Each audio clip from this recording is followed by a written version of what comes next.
વર્ણિવેશરમણીય દર્શનમ મંદહાસરુચિરાનનાંબુજમ પૂજિતમ સુરનરોત્તમૈર્મુદા ધર્મનંદનમહં વિચિંતયે. અસતોમાં ષટ્ગમય તમસોમાં જ્યોતિર્ગમય મૃત્યુર્મા અમૃતમ ગમય. ઓમ શાંતિ શાંતિ શાંતિ. અસ્મદ્ગુરુ સમારંભામ નાથયામૂન મધ્યમામ લક્ષ્મી વલ્લભ પર્યંતામ વંદે ગુરુ પરંપરા. આજની જ્ઞાન સભાની અંદર પધારનારા દરેક ભગવદ ભક્તોને વેદાંતાચાર્ય, પુરાણ ઇતિહાસાચાર્ય, એમ ફિલોસોફી શાસ્ત્રી રાકેશભાઈના હેતપૂર્વક જય સ્વામિનારાયણ. ભક્તો, આજની આ જ્ઞાન સભાની અંદર આપણે બધા ચૈત્ર શુક્લ એકમ નવા વર્ષના દિવસે લીમડાનો રસ કેમ પીવામાં આવે છે આ વિષય પર થોડી વાત શ્રવણ કરશું. તો બધા જ શ્રોતાગણો ધ્યાનપૂર્વક આ પ્રવચન શ્રવણ કરે અને એને આત્મસાત કરી લે. તો ચૈત્ર શુક્લ એકમનો દિવસ એટલે હિન્દુ સનાતનીઓનું નવું વર્ષ.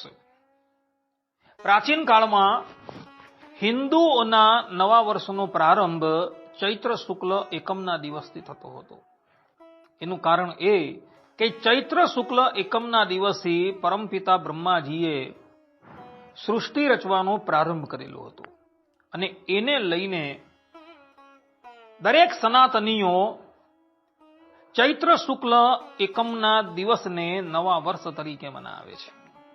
પ્રાચીન કાળમાં આપણા વર્ષની ગણના ચૈત્ર શુક્લ એકમથી થતી હતી અને એ વર્ષ ફાગણ વદ અમાવાસ્યાના દિવસે પૂર્ણ થતું હતું. એનું કારણ એ કે આ દિવસથી બ્રહ્માજીએ સૃષ્ટિ રચવાનો પ્રારંભ કરેલો હતો અને એટલે માટે દરેક હિન્દુઓ આ ચૈત્ર શુક્લ એકમને નવા વર્ષ તરીકે મનાવતા હતા.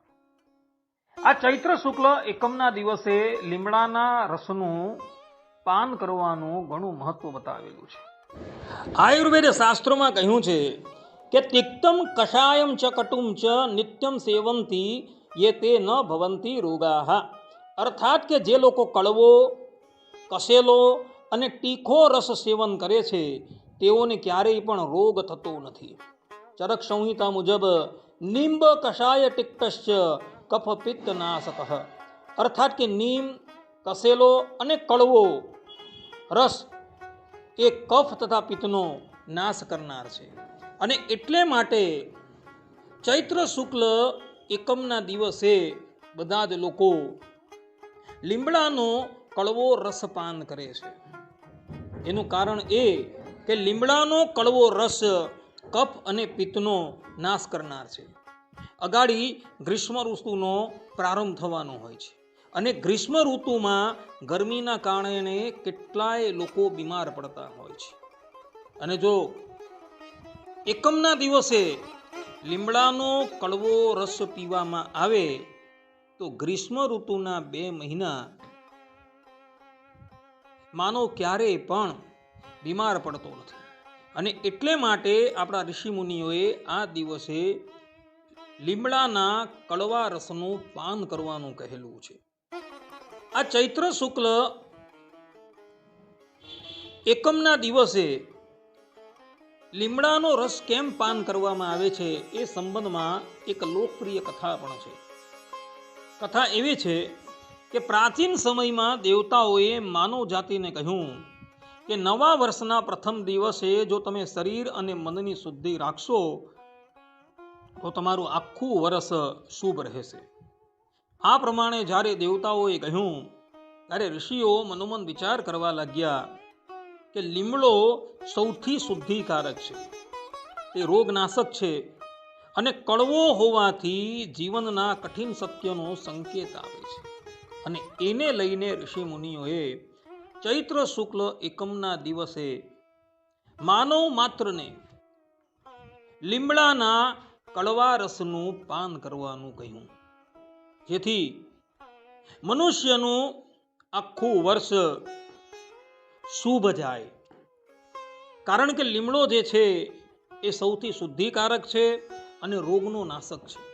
અને રોગનો નાશક હોવાથી ચૈત્ર શુક્લ એકમના દિવસે ઋષિ મુનિઓએ માનવ માત્રને લીમડાના રસપાન કરવાની આજ્ઞા આપેલી છે. આ પ્રમાણેની કથા મહાત્માઓના મુખથી સાંભળવા મળે છે. આ કથા જે છે પુરાણમાં નથી લખાયેલી, પરંતુ કથા જે છે એ પ્રાચીન કાળથી ચાલી આવે છે.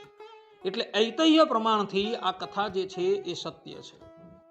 તો બધા જ લોકો ચૈત્ર શુક્લ એકમના દિવસે ઠાકોરજીને પણ લીમડાનો રસ ધરાવે.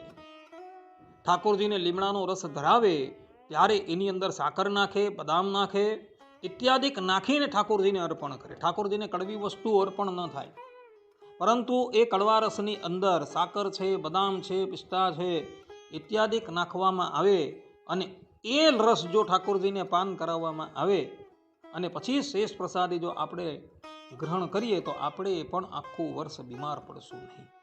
માટે બધા જ ભક્તો આ દિવસે લીમડાનો કડવો રસ અવશ્ય પાન કરે, જેથી એનું આખું વર્ષ સારું જશે તથા નિરોગી જશે. આટલું કહીને હું મારા પ્રવચનને અહીં વિરામ આપું છું. સર્વે સંતુ નિરામયઃ, સર્વે સુખીનો ભવંતુ, સર્વે ભદ્રાણિ પશ્યન્તુ, મા કશ્ચિદ દુઃખભાગ ભવેત. અસ્તુ. જય સ્વામિનારાયણ.